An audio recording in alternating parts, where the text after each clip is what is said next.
नमस्कार, मैं हूं सुधीर चौधरी और डीडी न्यूज पर इस नए शो डी कोड में आपका बहुत बहुत स्वागत है। आज सबसे पहले हम आपको यह बताएंगे कि ईरान की राजधानी तेहरान में ऐसा क्या होने वाला है कि वहां से लोग भाग रहे हैं। राष्ट्रपति डोनाल्ड ट्रंप G7 समिट को बीच में ही छोड़कर वापस व्हाइट हाउस लौट आए हैं और उन्होंने व्हाइट हाउस के सिचुएशन रूम में एक बहुत अहम बैठक बुलाई है। इजराइल के प्रधानमंत्री नेतन्याहू ईरान के सुप्रीम लीडर अयतुल्ला खमेनी को छोड़ने के लिए तैयार नहीं है, छोड़ने की कोई गारंटी नहीं दे रहे हैं। खमेनी 86 साल के हैं और आतंकवाद के जिस नेटवर्क से इजराइल इस समय लड़ रहा है उसका रिमोट कंट्रोल खमेनी के ही हाथों में है। इसे आप ट्रिपल एच कह सकते हैं, जिसमें हमास, हिजबुल्ला और हूती है। तो आज हम आपको यह बताएंगे कि इजराइल और ईरान के बीच चल रहा युद्ध अब किस तरफ बढ़ रहा है और क्या यह समाप्त होगा। इसके बाद हम G7 समिट में प्रधानमंत्री मोदी की मौजूदगी को डिकोड करेंगे और आपको G7 की पूरी ABCD आज हम समझाएंगे। इस बार G7 समिट में मौजूद देशों में भारत एक सुपर हीरो है और इसी तरह वहां मौजूद नेताओं में भी प्रधानमंत्री मोदी विश्व के सबसे लोकप्रिय नेता हैं। आज हम आपको यह दिखाएंगे कि भारत G7 का स्थायी सदस्य बनने के लिए इस समय कैसे सबसे प्रबल दावेदार है।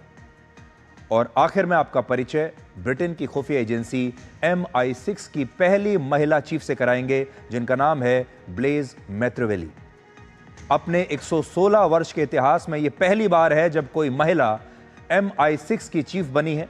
इसलिए आज हम आपको जासूसी की दुनिया में महिलाओं के बढ़ते वर्चस्व की कहानी भी सुनाने वाले हैं। बड़ी दिलचस्प कहानी है, इस कहानी का आप इंतजार कीजिएगा।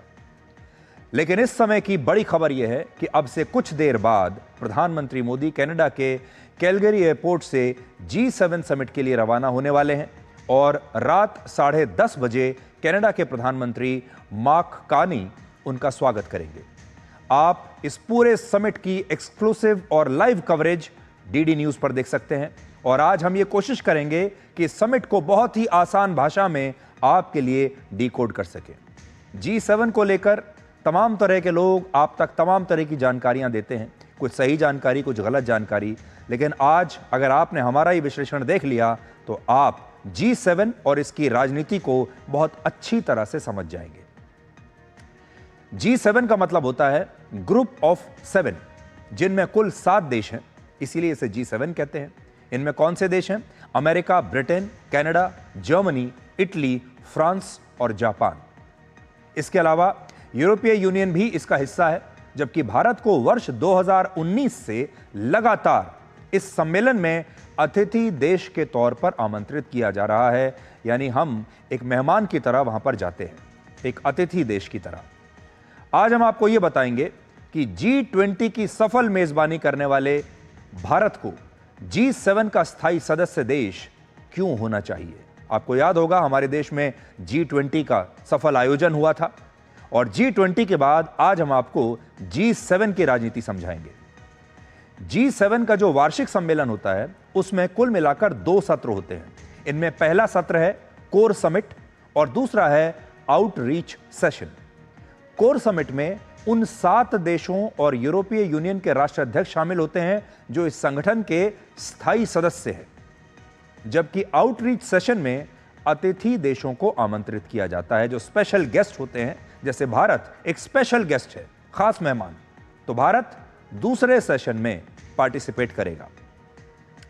भारत G7 का स्थायी सदस्य नहीं है अभी तक, इसलिए भारत इसके आउटरीच सेशन में विशेष आमंत्रण पर हिस्सा लेता है। इस बार यह सत्र इसलिए ज्यादा महत्वपूर्ण है क्योंकि इसमें ऑस्ट्रेलिया, ब्राजील, मेक्सिको, दक्षिण अफ्रीका, दक्षिण कोरिया और यूक्रेन के राष्ट्रपति भी शामिल हो रहे हैं और ये देश भी G7 के स्थायी सदस्य नहीं हैं, लेकिन इन्हें इस समिट की मेजबानी करने वाले देश कनाडा ने खास तौर से आमंत्रित किया है। इन देशों के अलावा कुछ संगठन भी हैं जैसे नेटो, संयुक्त राष्ट्र और वर्ल्ड बैंक के अध्यक्ष भी G7 के इस आउटरीच सेशन में विशेष अतिथि के रूप में हिस्सा लेंगे। बहुत सारे लोगों का यह सवाल भी होता है कि इस तरह के सम्मेलन आखिर क्यों कराए जाते हैं और इससे क्या हासिल होता है। तो आसान भाषा में सम्मेलन का पूरा कॉन्सेप्ट है आपसी मुद्दों पर चर्चा करना और नई नई चुनौतियों पर नई नीतियां बनाना।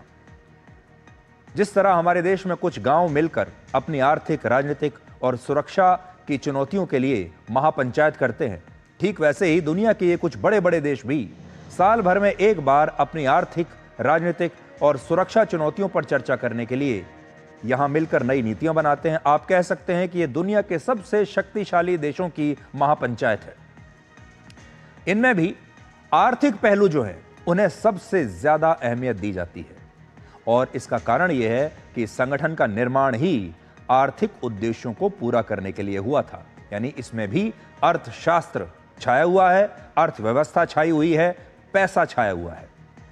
अक्टूबर 1973 में रमजान के महीने के दौरान इजराइल और अरब देशों के बीच एक युद्ध लड़ा गया था, जिसे रमजान युद्ध भी कहते हैं।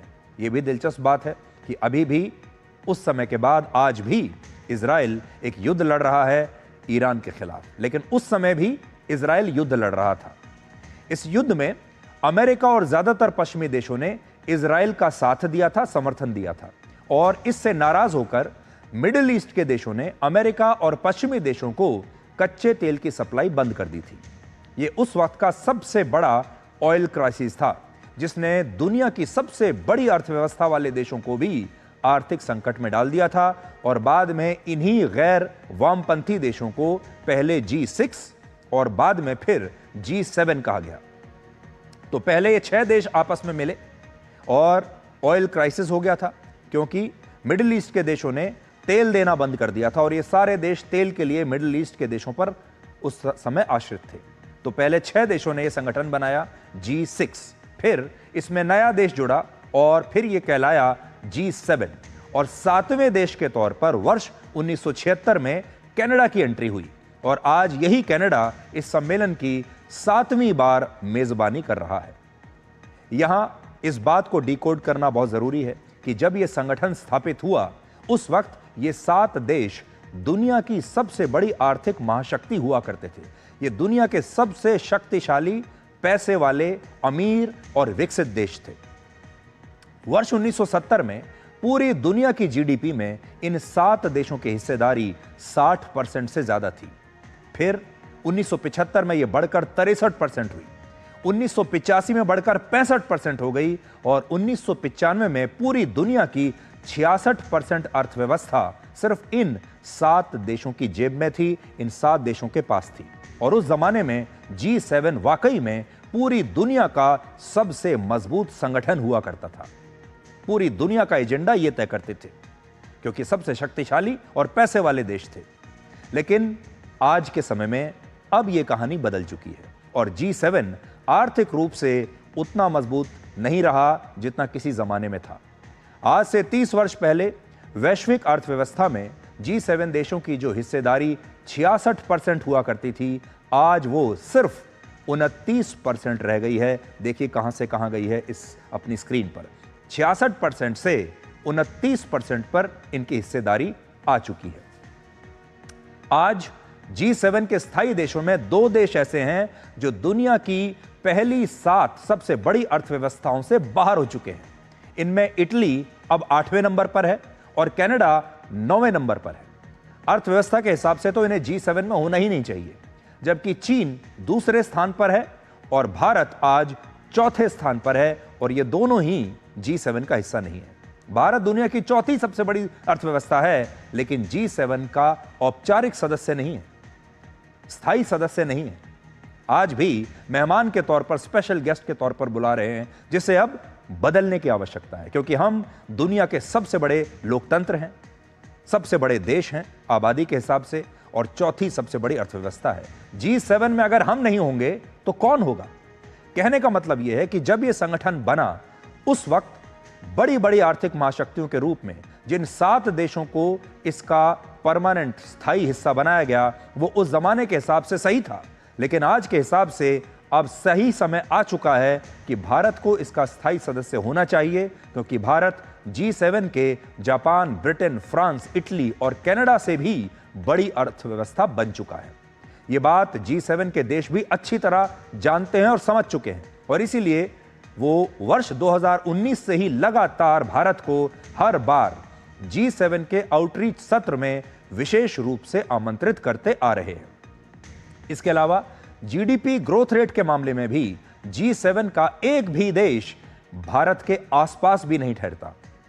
IMF के अनुसार वर्ष 2025 में अमेरिका का जीडीपी ग्रोथ रेट 1.8%, कनाडा का 1.4%, इटली का 0.4%, फ्रांस का 0.6%, ब्रिटेन का 1.1%, जापान का 0.6% और जर्मनी का जीडीपी ग्रोथ रेट 0% रहेगा, जबकि भारत का जीडीपी ग्रोथ रेट 6.2% रहने का अनुमान है। तो आप देख लीजिए कि भारत किस गति से आगे बढ़ रहा है अर्थव्यवस्था के मामले में, और इन देशों से भारत की तुलना आप कर सकते हैं। आर्थिक मोर्चे पर ही नहीं बल्कि राजनीतिक स्थिरता के मामले में भी भारत G7 के देशों से आज कहीं ज्यादा मजबूत है, और इसीलिए आज हम कह रहे हैं आपको कि G7 में भारत एक सुपर हीरो की तरह नजर आता है। आज से 6 साल पहले वर्ष 2019 में जब प्रधानमंत्री मोदी G7 के समिट में शामिल हुए थे, उस वक्त से लेकर आज तक इन देशों की सरकारें, इनके नेता, राष्ट्राध्यक्ष, प्रधानमंत्री, राष्ट्रपति बदल चुके हैं, लेकिन भारत में इस दौरान कोई राजनीतिक परिवर्तन नहीं आया। मोदी थे और मोदी हैं। इन 6 वर्षों में ब्रिटेन में 3 प्रधानमंत्री बदल गए, जर्मनी में 2 चांसलर बदल गए, इटली में 2 प्रधानमंत्री बदल गए, जापान में 3 प्रधानमंत्री बदल गए, कनाडा में 1 प्रधानमंत्री बदले और अमेरिका में भी जो बाइडेन की जगह अब डोनाल्ड ट्रंप राष्ट्रपति बन गए हैं। लेकिन भारत में उस वक्त भी प्रधानमंत्री नरेंद्र मोदी की सरकार थी और आज भी नरेंद्र मोदी ही प्रधानमंत्री हैं। यानी इन सारे देशों में अगर किसी देश में सबसे स्थायी लीडरशिप है तो वो है भारत। आप हर साल होने वाले G7 के इस ग्रुप फोटो को आज देखिए, जिसमें प्रधानमंत्री के आसपास खड़े G7 के राष्ट्राध्यक्ष बदलते जा रहे हैं, लेकिन भारत में राजनीतिक स्थिरता लगातार इस दौरान बरकरार रही है।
तो हाल के वर्षों की इन सारी तस्वीरों में आपने क्या देखा? प्रधानमंत्री मोदी के आसपास जितने भी इन देशों के नेता हैं, धीरे धीरे एक एक करके सब बदलते चले गए। एक नेता है जो नहीं बदले। इस पूरे फ्रेम में जो आपको तस्वीर दिखाई देती है, जो फ्रेम दिखाई देता है, उसमें एक ही नेता है जो स्थायी है और वो है प्रधानमंत्री मोदी। बाकी हर देश के नेता बदलते चले जा रहे हैं, हर बार आपको नया चेहरा दिखता है। अमेरिका की मशहूर रेटिंग एजेंसी जिसका नाम है मॉर्निंग कंसल्ट, उसके मुताबिक 3 जून से 9 जून 2025 के डेटा के अनुसार, ये लेटेस्ट हम आपको रेटिंग दिखा रहे हैं जो इसी महीने जून की है, जून की रेटिंग है, और इसके अनुसार प्रधानमंत्री नरेंद्र मोदी 800 करोड़ की आबादी वाली इस दुनिया के सबसे लोकप्रिय नेता हैं। प्रधानमंत्री मोदी की अप्रूवल रेटिंग पूरी दुनिया में सबसे ज्यादा है और वो है 78%। कनाडा के नए प्रधानमंत्री मार्क कार्नी की अप्रूवल रेटिंग 56% है। वो इसलिए क्योंकि अभी वो नए बने हैं, इसलिए उनकी अप्रूवल रेटिंग ज्यादा है। राष्ट्रपति डोनाल्ड ट्रंप की अप्रूवल रेटिंग 50% है। इटली की प्रधानमंत्री मेलोनी की सिर्फ 42%, जर्मनी के चांसलर मर्ज की 36%, जापान के प्रधानमंत्री शिगेरू इशिबा की सिर्फ 22% और फ्रांस के राष्ट्रपति इमैनुअल मैक्रों की अप्रूवल रेटिंग सिर्फ 18% है। यानी इन सारे वैश्विक नेताओं में पूरी दुनिया में सबसे ज्यादा लोकप्रियता इस समय प्रधानमंत्री मोदी की है। आर्थिक और राजनीतिक स्थिरता के हिसाब से अब समय आ चुका है कि G7 देशों के स्ट्रक्चर को बदला जाना चाहिए और भारत को इसका स्थायी सदस्य अब बनना ही चाहिए। भारत के लिए अच्छी बात यह है कि हम न सिर्फ एक लोकतांत्रिक देश हैं, दुनिया के सबसे बड़े लोकतंत्र हैं, बल्कि हम दुनिया के सबसे बड़े लोकतंत्र होने के साथ साथ G7 का स्थायी सदस्य होने के लिए सबसे ज्यादा क्वालिफाई करते हैं। और उसके कारण यह है कि उसमें पहली जो कंडीशन है वो ये है कि कोई भी देश लोकतांत्रिक देश होना चाहिए, ये पहली शर्त है। तो लोकतंत्र के मामले में हमसे बड़ा कौन है? इस संगठन में सिर्फ लोकतांत्रिक देश ही इसके सदस्य बन सकते हैं और भारत सबसे बड़ा लोकतंत्र है। चीन में आंशिक लोकतंत्र माना जाता है, वहां सिर्फ कम्युनिस्ट पार्टी का ही शासन है, इसलिए चीन दुनिया की दूसरी सबसे बड़ी अर्थव्यवस्था होने के बावजूद G7 का स्थायी सदस्य नहीं बन सकता, क्योंकि दुनिया उसे लोकतंत्र मानती ही नहीं। और यही कारण है कि चीन अर्थव्यवस्था में इतना बड़ा देश है, अपने आप को सुपर पावर कहता है, लेकिन G7 का सदस्य नहीं बन सकता क्योंकि वहां लोकतंत्र नहीं है। इसलिए चीन इस शर्त से क्वालिफाई नहीं करता। हालांकि इसके बावजूद रशिया और चीन को G7 में शामिल करने की बातें अब हो रही हैं और इस पर अमेरिका के राष्ट्रपति डोनाल्ड ट्रंप और पश्चिमी देशों में एक विवाद भी शुरू हो गया है। सोवियत संघ के विघटन के बाद जब रशिया एक अलग देश बना और शीत युद्ध की समाप्ति हुई, कोल्ड वॉर समाप्त हुआ, तब वर्ष 1998 में G7 G8 बन गया और इसमें रशिया की एंट्री हो गई। रशिया था 8वां देश, तो G7 से ये बन गया G8। आप इन तस्वीरों को देखिए, जब वर्ष 2006 में रशिया के राष्ट्रपति व्लादिमीर पुतिन G7 के कोर समिट में शामिल हुए थे और उनके साथ अमेरिका के तत्कालीन राष्ट्रपति जॉर्ज W. बुश मौजूद थे। वर्ष 2014 में जब रशिया ने यूक्रेन के क्राइमिया को अपने नियंत्रण में ले लिया, उस समय अमेरिका और बाकी पश्चिमी देशों ने रशिया को G8 से निष्कासित कर दिया और यह संगठन G8 से फिर से G7 बन गया, क्योंकि रशिया से इसे बाहर निकाल दिया गया, रशिया को इस संगठन से। हालांकि अब अमेरिका के राष्ट्रपति डोनाल्ड ट्रंप खुद ये कह रहे हैं कि रशिया को इस संगठन से हटाने का फैसला उस समय गलत था और अगर रशिया G7 का हिस्सा होता, G8 होता, तो यूक्रेन और रशिया के बीच शायद कभी युद्ध ना होता। The G7 used to be the G8. Barack Obama and a person named Trudeau didn't want to have Russia in. And I would say that that was a mistake, because I think you wouldn't have a war right now if you had Russia in. And you wouldn't have a war right now if Trump were president 4 years ago. अब कहने तो America और Russia एक दूसरे को अपना प्रतिद्वंदी मानते हैं। राष्ट्रपति ट्रंप और राष्ट्रपति पुतिन एक दूसरे के दुश्मन माने जाते हैं कूटनीति में।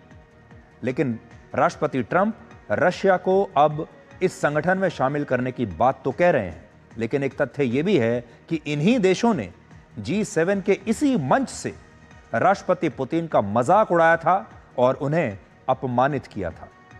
अब जो तस्वीर आप देख रहे हैं ये वर्ष 2022 की हैं, जब G7 का समिट जर्मनी में हुआ था और एक राउंड टेबल पर बैठकर G7 देशों के सभी राष्ट्रीय अध्यक्ष राष्ट्रपति पुतिन की उन तस्वीरों पर हंस रहे थे, मजाक उड़ा रहे थे, जिनमें वो बिना शर्ट के घुड़सवारी कर रहे थे।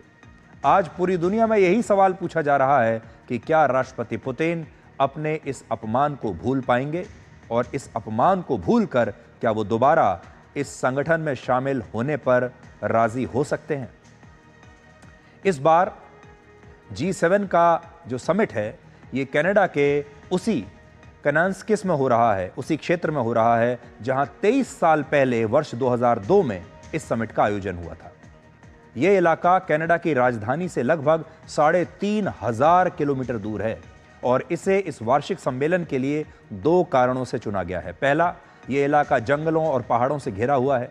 सुरक्षा के लिहाज से यह काफ़ी सुरक्षित माना जाता है। बहुत शांत और सुरक्षित इलाका है, आतंकवादियों की पहुंच से बहुत दूर है। इसलिए इस इलाके की 2 खास बात है, शांत है, खूबसूरत है और सुरक्षित है। दूसरा कारण है जलवायु परिवर्तन। जिसमें यहां के पहाड़ों, झीलों और जंगलों के शांत वातावरण को देखते हुए दूसरी बार यहां G7 का आयोजन हो रहा है। शांति के साथ इस खूबसूरत माहौल में प्रकृति के बीच दुनिया के बड़े बड़े देश मिलेंगे, विचार करेंगे, कुछ अच्छा ही सोचेंगे। अब से कुछ देर के बाद इस समिट का नया सत्र शुरू होने वाला है, जिसे आउटरीच सेशन कहते हैं, और भारत की तरफ से प्रधानमंत्री नरेंद्र मोदी G7 देशों के राष्ट्राध्यक्षों के साथ इसमें हिस्सा लेंगे। इस सत्र से पहले G7 देशों का कोर समिट हुआ, जिसके 10 बड़े पॉइंट्स आज मैं आपको बताता हूं।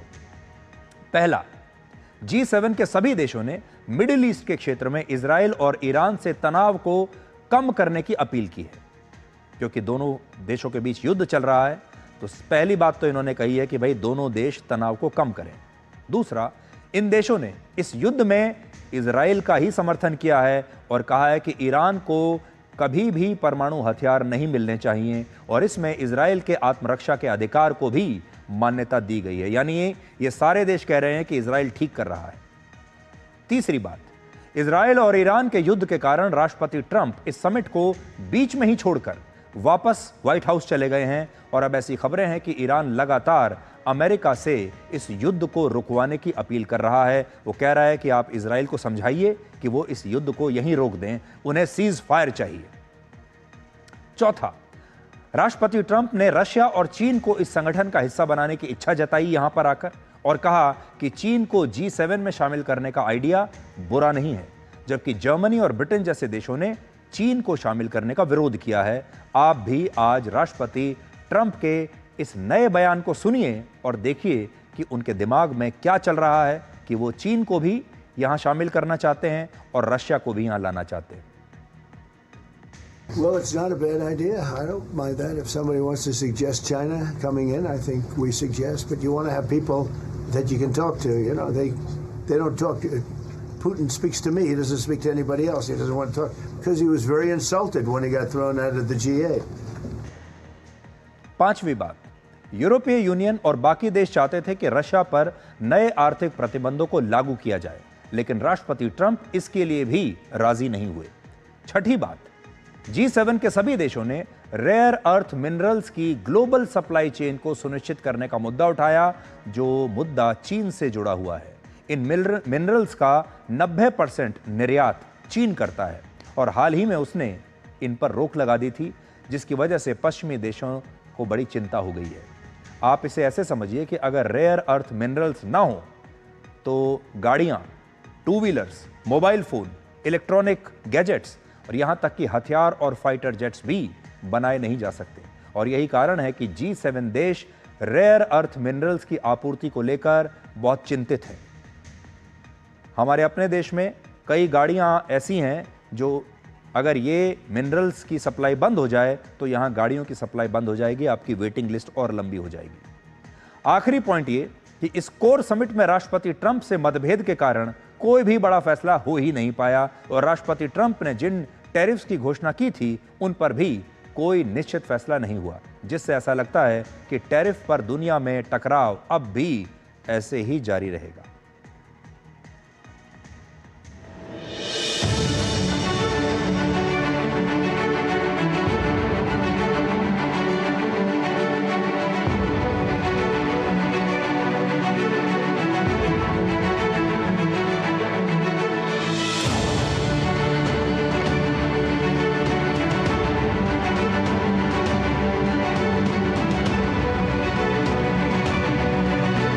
For having us, and thank you for your great hospitality in your country. That's great. Yeah, I love this country.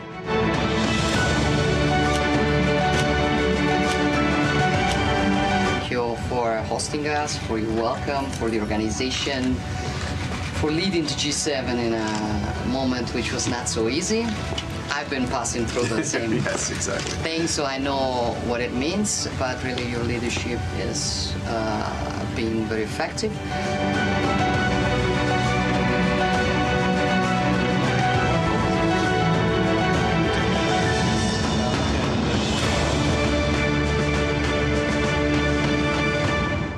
आगे बढ़ने से पहले आपसे एक बात, हमारी कोशिश रहती है, हम चाहते हैं कि न्यूज़ देखने का आपका जो अनुभव है उसे हम और ज़्यादा अच्छा और सरल बनाएं, इस अनुभव को आपके लिए बेहतरीन बनाएं।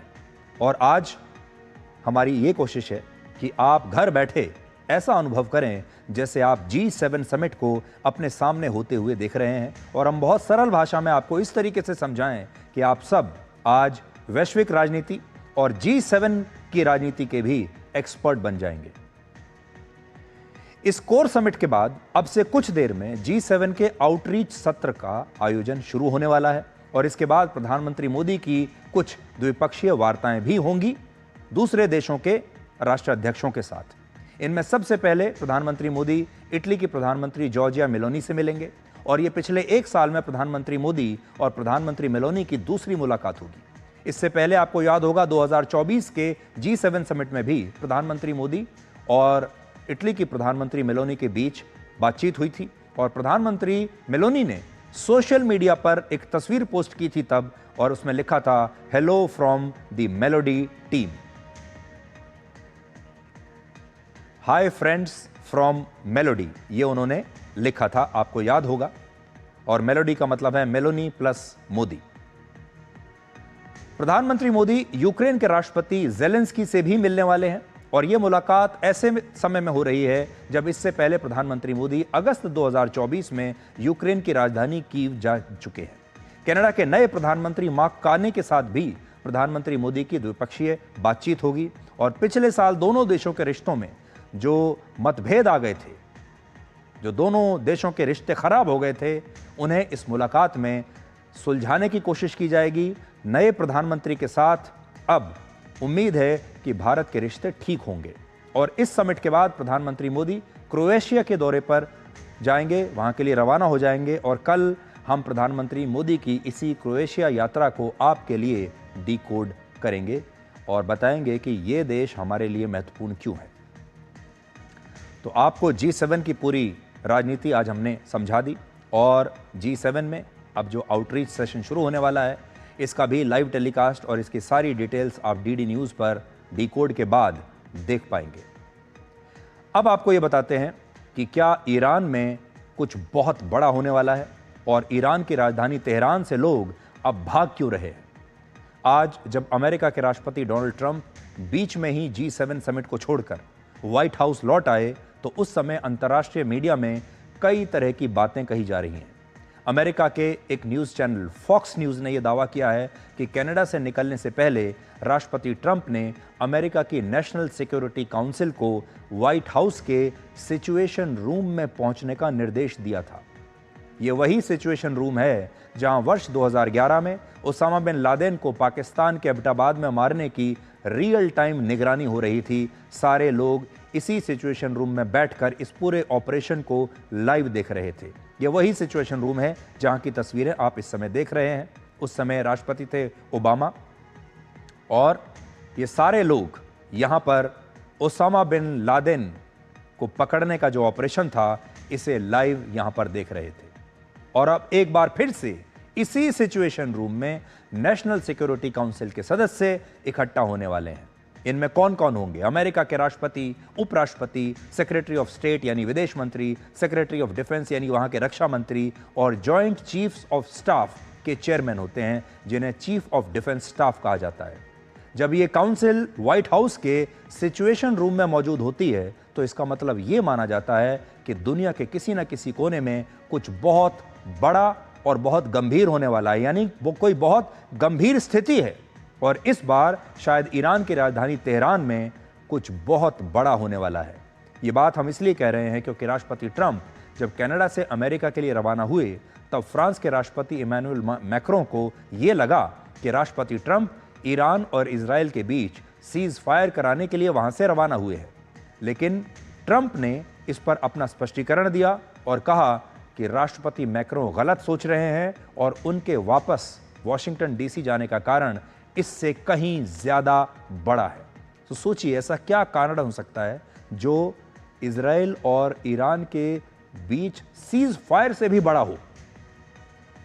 राष्ट्रपति ट्रंप ने अपने social media platform truth social पर दो और बड़ी बातें लिखी हैं। पहली बात, उन्होंने तेहरान में मौजूद सभी लोगों से कहा है कि वो तुरंत तेहरान को छोड़कर भाग जाएं, कहीं और चले जाएं। और दूसरी बात उन्होंने लिखी है कि ईरान को अमेरिका के साथ न्यूक्लियर डील कर लेनी चाहिए और ईरान के पास किसी भी स्थिति में परमाणु हथियार नहीं होने चाहिए। ये सारी बातें ये इशारा करती हैं कि ईरान में शायद कुछ बहुत बड़ा होने वाला है। हालांकि क्या बड़ा होगा, इसके बारे में किसी के पास अभी कोई ठोस और पुख्ता जानकारी नहीं है। अंतर्राष्ट्रीय मीडिया में सबसे ज़्यादा खबरें ये हैं कि इस बार इजराइल के निशाने पर ईरान के सुप्रीम लीडर आयतुल्ला खामेनेई हो सकते हैं।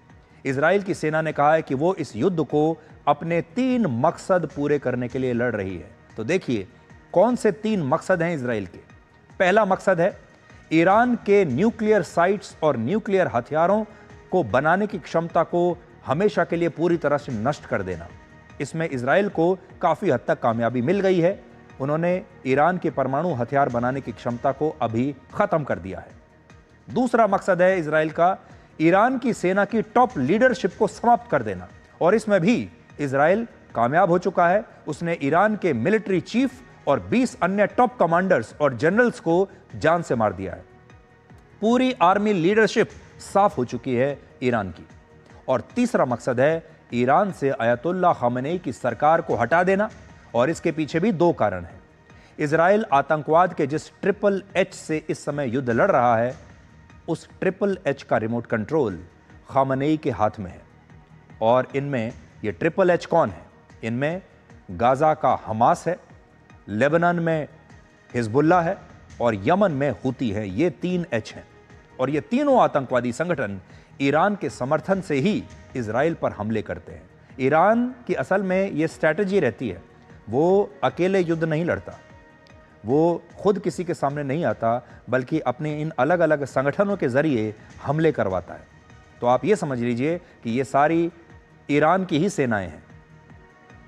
अगर इजराइल ईरान की सत्ता से आयतुल्ला खामेनेई को हटाने में कामयाब हो जाता है, तो इन आतंकवादी संगठनों को ईरान से जो ऑक्सीजन मिलती है, जो समर्थन मिलता है, जो पैसा मिलता है, जो हथियार मिलते हैं, जो शरण मिलती है, ये सब कुछ बंद हो जाएगा। और दूसरी बात, आयतुल्ला खामेनेई कई वर्षों से इजराइल के खिलाफ धर्म के नाम पर धर्म की लड़ाई लड़ रहे हैं, धर्म युद्ध लड़ रहे हैं, और इजराइल मानता है कि ईरान इजराइल को ख़त्म करने के लिए ही ये परमाणु हथियार बनाना चाहता है, जिसकी वजह से इजराइल ईरान से ज़्यादा खामेनेई के पीछे पड़ा है। ईरान से भी ज़्यादा वो ये चाहता है कि खामेनेई को ख़त्म कर दिया जाए। और इस बार उसने ऐलान किया है कि उसका एक ही टारगेट है, और वो है ईरान के supreme leader ayatollah Khamenei. Israel के प्रधानमंत्री बेंजामिन नेतन्याहू ने ये बात अमेरिका के एक न्यूज़ चैनल पर कही है, और दुनिया को ये बताया है कि जब तक ईरान में खामेनेई रहेंगे, तब तक ये युद्ध समाप्त नहीं हो सकता। So are you going to target the supreme leader? Look, we're doing what we need to do. I'm not going to get into the details. But U.S. officials tell us that the president flatly rejected a plan, an opportunity that the Israelis had to take out the supreme leader. Do you understand his concern? My understanding is his concern is that this would escalate the conflict beyond where it is already. It's not going to escalate the conflict. It's going to end the conflict. प्रधानमंत्री Netanyahu के इस ऐलान के बाद लगातार ऐसी खबरें आ रही हैं कि खामेनेई अपने परिवार के साथ एक बंकर में छिप गए हैं, और ये बंकर तेहरान के उत्तर पूर्वी हिस्से में हो सकता है। हालांकि एक अंतर्राष्ट्रीय न्यूज़ चैनल पर अमेरिका के अधिकारियों की तरफ से ये कहा गया कि इजराइल आयतुल्ला खामेनेई को जान से मारना चाहता था, लेकिन राष्ट्रपति ट्रंप ने इजराइल को इसकी इजाज़त नहीं दी, और फिलहाल इजराइल को ऐसा करने से रोक दिया गया है, और अमेरिका ने खामेनेई की जान बचा ली है।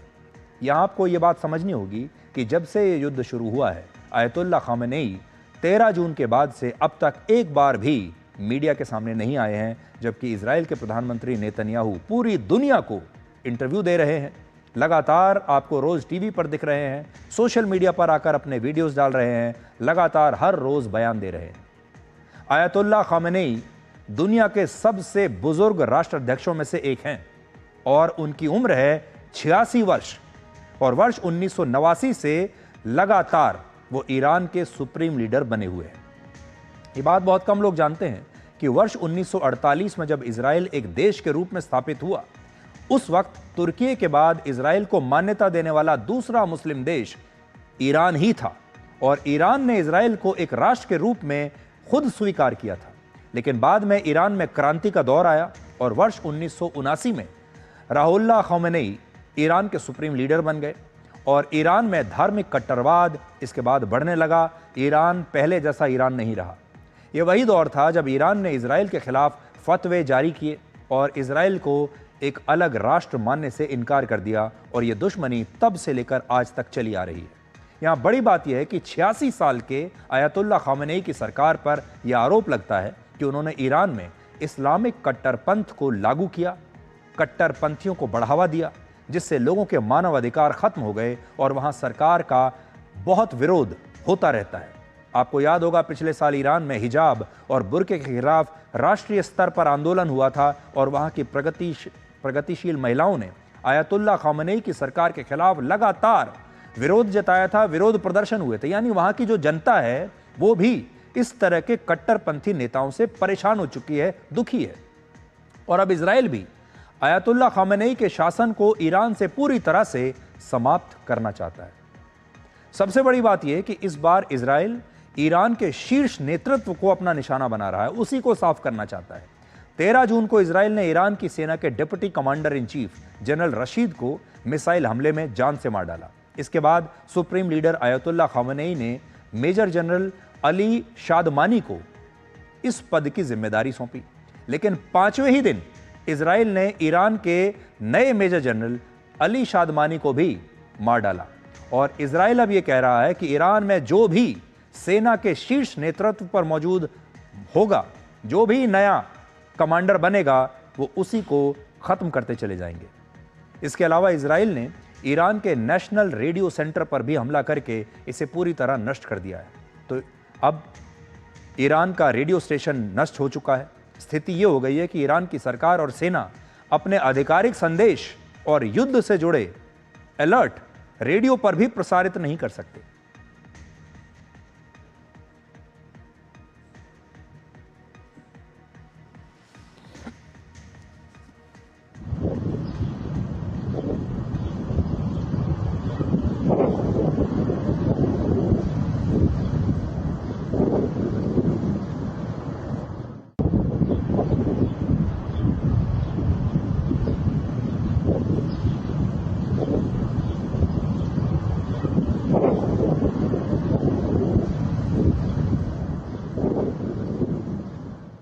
तो अभी आपने ईरान का रेडियो स्टेशन उड़ते हुए देखा, नष्ट होते हुए देखा और एक दिन पहले ही इजराइल ने Islamic Republic of Iran broadcasting के टीवी चैनल पर मिसाइल हमला किया था और ईरान के सरकारी न्यूज़ चैनल पर यह हमला उस समय हुआ जब इस चैनल पर एक लाइव ब्रॉडकास्ट चल रहा था। कैसे हमला हुआ आप देखिए।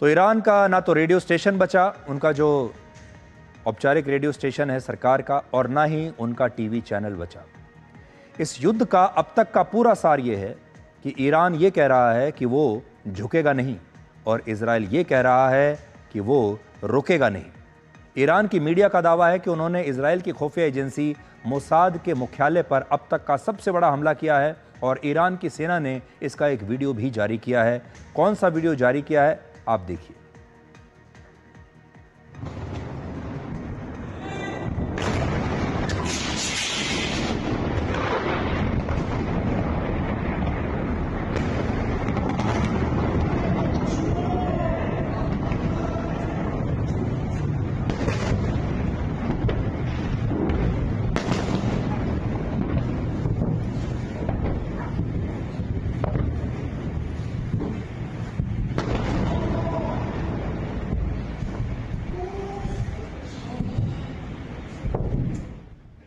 हमले दोनों तरफ से हो रहे हैं। ईरान के हमलों के कारण इजराइल के टेल अवीव शहर में वहाँ के लोग अब बंकर्स में जाकर छिपे हुए हैं और वो तस्वीरें भी आज हम आपको दिखाना चाहते हैं कि इज़राइल में लोगों ने कैसे बंकर्स में शरण ली है। इज़राइल में लगभग हर बिल्डिंग में, हर घर में, बेसमेंट में बंकर्स बने होते हैं और वहाँ के लोगों को इस तरह के हमलों की, इस तरह के मिसाइल अटैक्स की अब आदत सी पड़ चुकी है, इसलिए उनके लिए कोई नई बात नहीं है। और जब भी इस तरह के हमले होते हैं, ये लोग अपने अपने घरों में या अपनी बिल्डिंग्स में बने बंकर्स में जाकर छिप जाते हैं और बहुत धैर्य के साथ इंतज़ार करते हैं कि कब स्थिति सामान्य हो और वो इन बंकर से बाहर निकलकर अपना सामान्य जीवन व्यतीत करें। ईरान ने यह भी दावा किया है कि इजराइल बहुत जल्द इस युद्ध में हारने वाला है।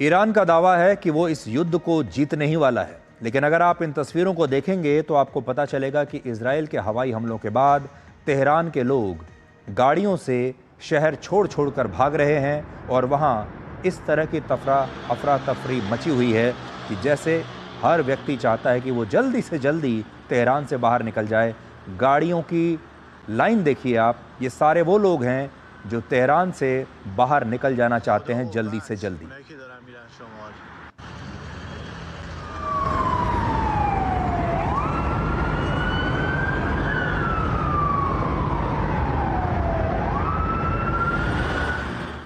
और ऐसा नहीं है कि सिर्फ ईरान के लोग ही अपना देश छोड़कर भाग रहे हैं, बल्कि ईरान में फंसे भारतीय भी तेहरान और दूसरे शहरों से आर्मेनिया पहुंचने की पूरी कोशिश कर रहे हैं। ईरान में मौजूद भारत के लोग जो है वो भारतीय दूतावास की मदद ले रहे हैं। भारतीय दूतावास ने वहां रह रहे सभी भारतीय नागरिकों से अपील की है कि वो तुरंत तेहरान शहर को छोड़कर किसी भी सुरक्षित स्थान पर चले जाएं और भारत की सरकार इन लोगों को सुरक्षित वापस अपने देश लाने की कोशिश कर रही है। ईरान में इस समय 10,000 से ज़्यादा भारतीय मौजूद हैं, जिनमें छात्रों की संख्या 2,500 से भी ज़्यादा है। तेहरान में भारतीय दूतावास ने ईरान के स्थानीय अधिकारियों से बातचीत की है और उनसे भारतीय छात्रों को तेहरान से सुरक्षित बाहर निकलने में मदद मांगी है। ईरान में मौजूद भारतीय छात्रों को भारतीय दूतावास से संपर्क करने के लिए कहा गया है, जिसके लिए भारतीय विदेश विभाग ने एक एडवाइजरी जारी की है। Tehran university of medical sciences, Islamic Azad university और Iran university of medical sciences में पढ़ने वाले भारत के छात्रों के लिए स्पेशल बसों की व्यवस्था की गई है, जिससे वो तेहरान से सुरक्षित स्थानों पर पहुंच सके। इजराइल तेहरान पर हवाई हमले कर रहा है, इसलिए हवाई रूट से, एयर रूट से ईरान में फंसे भारतीय छात्रों को सुरक्षित निकालना अब संभव नहीं है। जिसको भी जाना है सड़क मार्ग से ही जाना पड़ेगा और इसी वजह से इन छात्रों और बाकी लोगों को तेहरान से 1100 किलोमीटर दूर आर्मेनिया की सीमा पर लाया जा रहा है और बाद में आर्मेनिया से इन्हें भारत लाया जाएगा।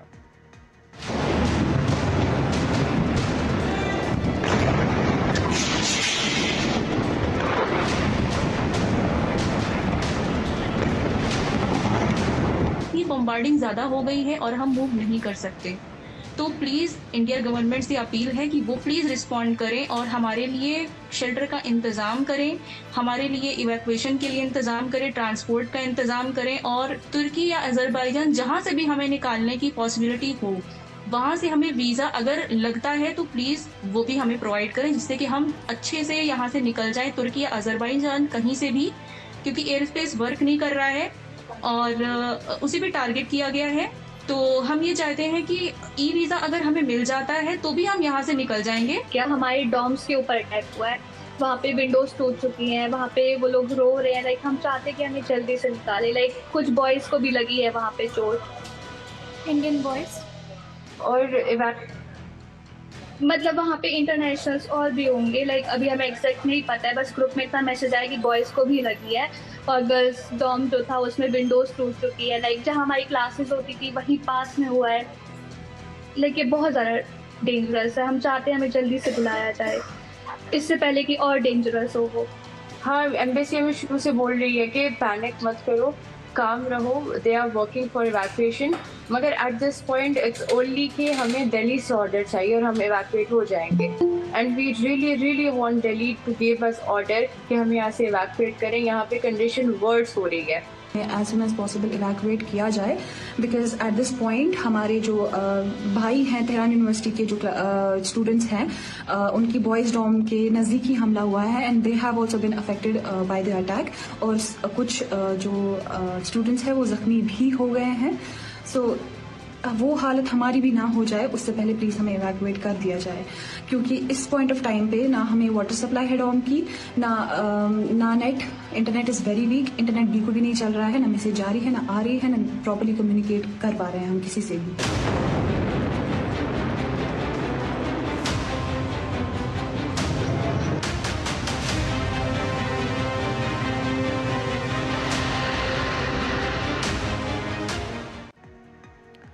तो कुछ भारतीय छात्राएं थीं जो कह रही थीं कि उन्हें जल्दी से जल्दी वहाँ से निकाला जाए और वहाँ क्या हालात हैं ये भी बता रही थीं। वहाँ से बहुत सारे भारत के छात्र ऐसे हैं जो वीडियोस बना कर डाल रहे हैं, भारत सरकार से मदद मांग रहे हैं और हर बार की तरह भारत सरकार अब अपने किसी भी नागरिक को पूरी दुनिया में वो कहीं भी फंसा हो अब अकेले नहीं छोड़ती और इन छात्रों को भी बहुत जल्दी सुरक्षित भारत लाने की तैयारी चल रही है। अब आज आपके मन में यहाँ ये सवाल ज़रूर आ रहा होगा कि भारत के ये हज़ारों छात्र आखिर ईरान की यूनिवर्सिटीज़ और कॉलेजों में पढ़ने के लिए जा क्यों रहे हैं, ईरान क्यों जा रहे हैं। अमेरिका की एक रिपोर्ट के मुताबिक ईरान में ऐसे शिक्षण संस्थान नहीं हैं, ऐसे स्कूल कॉलेज नहीं हैं जो उच्च शिक्षा के लिए बहुत प्रतिष्ठित हों, ऐसे नहीं है कि उनका बड़ा नाम हो। ईरान को कोई दुनिया में ऐसे देश के तौर पर नहीं जानता जहां लोग पढ़ाई करने के लिए, रिसर्च करने के लिए जाएं। दुनिया की टॉप 500 यूनिवर्सिटीज़ में ईरान की सिर्फ 2 यूनिवर्सिटीज़ आती हैं, लेकिन इसके बावजूद भारत से हर साल औसतन 1000 से ज़्यादा छात्र ईरान में पढ़ने के लिए जाते हैं। वर्ष 2021 में 1750, 2022 में 1063, 2023 में 1020 और 2024 में भी लगभग इतने ही छात्र ईरान में पढ़ने के लिए जाते हैं, यानी हर साल लगभग 1-1.5 छात्र जाते हैं ईरान। इनमें भी 75% छात्रों ने मेडिकल यानी MBBS और डॉक्टर बनने की पढ़ाई करने के लिए ईरान के मेडिकल कॉलेजों में दाखिला लिया है। आपके मन में यह भी सवाल होगा कि जिस ईरान में सिर्फ 64 मेडिकल यूनिवर्सिटीज़ और मेडिकल कॉलेज हैं, वहाँ भारत के छात्र मेडिकल की पढ़ाई करने के लिए जा क्यों रहे हैं। इसके 3 कारण हैं। पहला, ईरान एक मुस्लिम देश है और भारत से वहाँ ज़्यादातर मुस्लिम छात्र ही पढ़ने के लिए जा रहे हैं। दूसरा, भारत में मेडिकल कॉलेजों में दाखिले के लिए नीट की परीक्षा में पास होना अनिवार्य है, लेकिन जो 12 लाख से ज़्यादा छात्र पास होते हैं उनमें से भी बहुत ही कम छात्रों को सरकारी और प्राइवेट मेडिकल कॉलेजों में दाखिला मिल पाता है और बाकी के छात्रों के लिए मेडिकल सीटें हमारे देश में बचती ही नहीं। इसके कारण बहुत सारे छात्र ईरान और यूक्रेन जैसे देशों में जाकर मेडिकल की पढ़ाई करते हैं। ईरान में उन्हीं छात्रों को दाखिला मिलता है जिन्होंने भारत में नीट परीक्षा पास की होती है। और तीसरी बात, भारत के मुकाबले ईरान में मेडिकल की जो पढ़ाई है वो बहुत सस्ती है। भारत के प्राइवेट मेडिकल कॉलेजों में MBBS की पढ़ाई का खर्च कम से कम 30 से 50 लाख रुपए तो है ही, जबकि ईरान में 7 से 10 लाख रुपए में ये पढ़ाई हो जाती है। अब वक्त हो गया है छोटे से ब्रेक का। ये ब्रेक है 3 मिनट का। आप 3 मिनट के लिए आराम कीजिए, रिलैक्स कीजिए और 3 मिनट के बाद हम दोबारा आपसे मिलते हैं।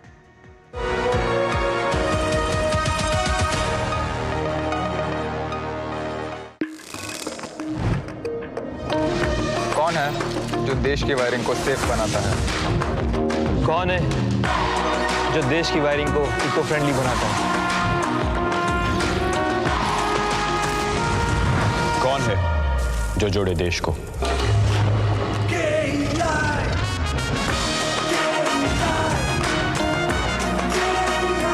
विकसित भारत का विकसित wire. where the software engineer with a big idea meets the smart market analyst, meets the cool UI UX designer, meets the gifted content writer, meets the talented photographer to create the big dream. The world comes together at Sharda University. So where are you?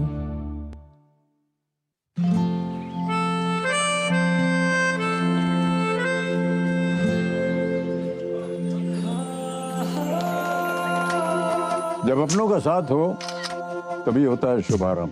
इसलिए सिर्फ Muthoot finance सदियों से देते आ रहा है हर नई शुरुआत में अपनों जैसा भरोसा। Muthoot finance, India's number 1 most trusted financial services brand. तो गोल्ड लोन के लिए अभी फोन कीजिए 1-800-313-1212 पर। पापा घर तो बहुत सुंदर बनने वाला है और अंदर से मजबूत भी, बिल्कुल एक फौजी की तरह जो फैमिली को रखे सेफ। पर भैया घर पे आर्मी थोड़ी लगेगी। आर्मी नहीं, टफकॉन TMT। देश के लिए आर्मी, घर के लिए टफकॉन TMT। एक ही बात है, टफकॉन TMT। अब इंडिया बनेगा एक्स्ट्रा टफ। इस देश की हर माँ, बच्चे, बूढ़े, जवान, खिलाड़ी, डॉक्टर, इंजीनियर, सबको गाय भैंस की दूध की शक्ति पर भरोसा है। पर जब इन पशुओं को कपिला पशु आहार मिलेगा, तभी तो दूध सिर्फ ज्यादा ही नहीं, शक्ति से भरपूर भी होगा। कपिला पशु आहार, देश का नंबर 1 पशु आहार। Become a proud Prestigian. Pursue BBA and MBA at PIMR Indore. Get 100% placement support. Industry-focused curriculum. Shaping leaders since 1994. Join PIMR Indore. This is no ordinary sky. This is where legends are born. Step 1. Clear to space transition. Roger. Re-engaging heat. In the vast expanse above, the Indian Air Force reigns. Unseen, unstoppable, unmatched. Join the Indian Air Force to be a cut above. Start successful legal career with Prestige, offering LLB and LLM with expert faculty and practical exposure, shaping leaders since 1994. Join PIMR Indore. कौन है जो जोड़े देश को? विकसित भारत का विकसित भारत।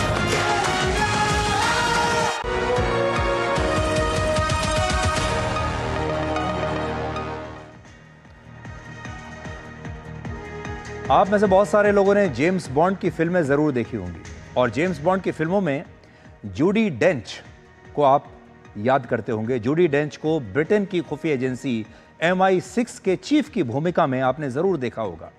अब ब्रिटेन इस फिल्मी कहानी को हकीकत में बदलने जा रहा है। ब्रिटेन ने अपनी खुफिया एजेंसी MI6 में पहली बार एक महिला को इसका चीफ बनाने का फैसला किया है और उनका नाम है ब्लेज मैत्रिवेली। MI6 के 116 वर्षों के इतिहास में यह पहली बार है कि किसी महिला को इस एजेंसी का प्रमुख बनाया गया है।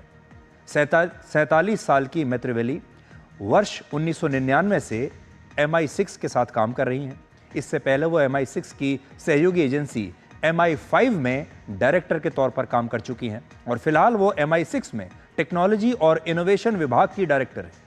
MI6 के अधिकारियों को अलग अलग कोड नेम्स दिए जाते हैं और इनका कोड नेम है Q और इस साल के अंत तक जब वो MI6 के चीफ का पद संभाल लेंगी, इसके बाद उनका कोड नेम Q से बदलकर C हो जाएगा। और उन्होंने कैम्ब्रिज यूनिवर्सिटी से एंथ्रोपोलॉजी से की पढ़ाई की है, वहाँ से ग्रेजुएशन किया है और उन्होंने अपने करियर में ज़्यादातर समय मिडिल ईस्ट और यूरोप में बिताया है। इस नई जिम्मेदारी को लेकर उन्होंने कहा है कि ये उनके लिए बहुत सम्मान और गर्व की बात है। ब्रिटेन की MI6 की गिनती दुनिया की बेहतरीन खुफिया एजेंसियों में होती है। जेम्स बॉन्ड में तो आप देख ही चुके हैं। ये ब्रिटेन की अंतर्राष्ट्रीय खुफिया एजेंसी है और इसका काम विदेशों से खुफिया जानकारियां इकट्ठा करना है। इससे ब्रिटेन की सरकार को राष्ट्रीय सुरक्षा से जुड़े बड़े बड़े फैसले लेने में मदद मिलती है।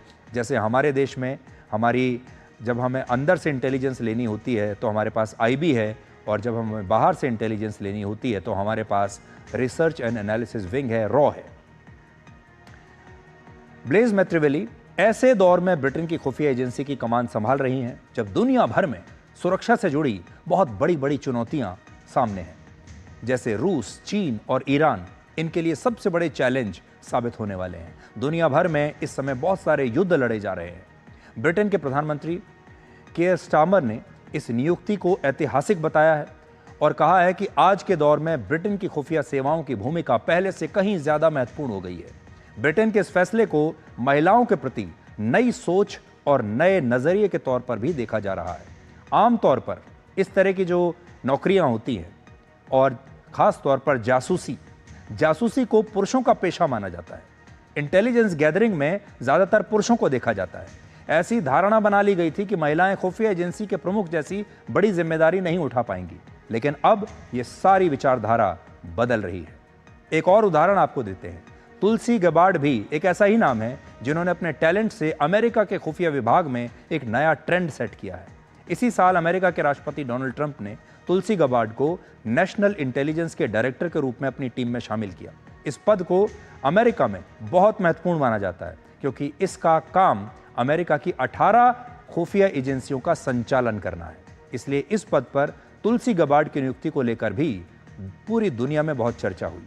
तुलसी गबार्ड का ट्रैक रिकॉर्ड भी अगर आप देखें तो बहुत शानदार है। वो अमेरिका की पहली हिंदू सांसद बनी, करीब 2 दशकों तक अमेरिका के आर्मी नेशनल गार्ड से जुड़ी रही। इस दौरान वो इराक और कुवैत जैसे देशों में काम कर चुकी हैं और दुनिया की सबसे खतरनाक खुफिया एजेंसी मोसाद में भी महिलाओं को बड़ी जिम्मेदारी मिल चुकी है। इससे पहली बार वर्ष 2022 में एक महिला को इंटेलिजेंस अथॉरिटी का डायरेक्टर नियुक्त किया गया, जिसे एजेंट ए का नाम दिया गया, जबकि दूसरी महिला को ईरान डेस्क का प्रमुख बनाया गया, जिसे एजेंट के का कोड नेम दिया गया। सुरक्षा की वजह से खुफिया एजेंट्स की पहचान हमेशा गोपनीय रखी जाती है और उन्हें कोड नेम्स दिए जाते हैं। यहां मोसाद की इन महिलाओं की चर्चा करना इसलिए जरूरी है क्योंकि पिछले कुछ दिनों में मोसाद ने ईरान में कई बड़े ऑपरेशंस चलाए हैं और ईरान पर मिसाइल और ड्रोन हमलों में मोसाद ने एक बहुत बड़ी भूमिका निभाई है, क्योंकि जब इस तरह के हमले किए जाते हैं उससे पहले इंटेलिजेंस का मिलना बहुत महत्वपूर्ण होता है। ऐसे में संभव है कि मोसाद के इन ऑपरेशंस में इन महिला अधिकारियों की भी काफ़ी महत्वपूर्ण भूमिका रही होगी।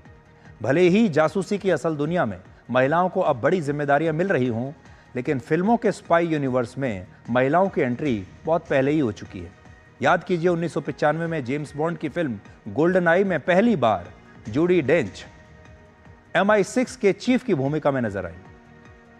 बाद में वो एम के नाम से दुनिया भर में लोकप्रिय हो गई।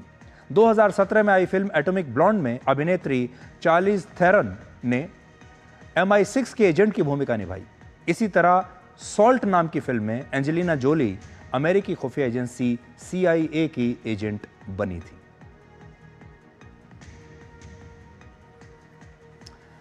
तो आज के लिए डिकोड में इतना ही। अब आपसे हमारी अगली मुलाकात होगी कल रात 9 बजे। तब तक आप खुश रहिए, सुरक्षित रहिए, स्वस्थ रहिए और हमेशा याद रखें, बेहतर है उन रिश्तों का टूट जाना जिन रिश्तों से आप टूट रहे हैं। नमस्कार।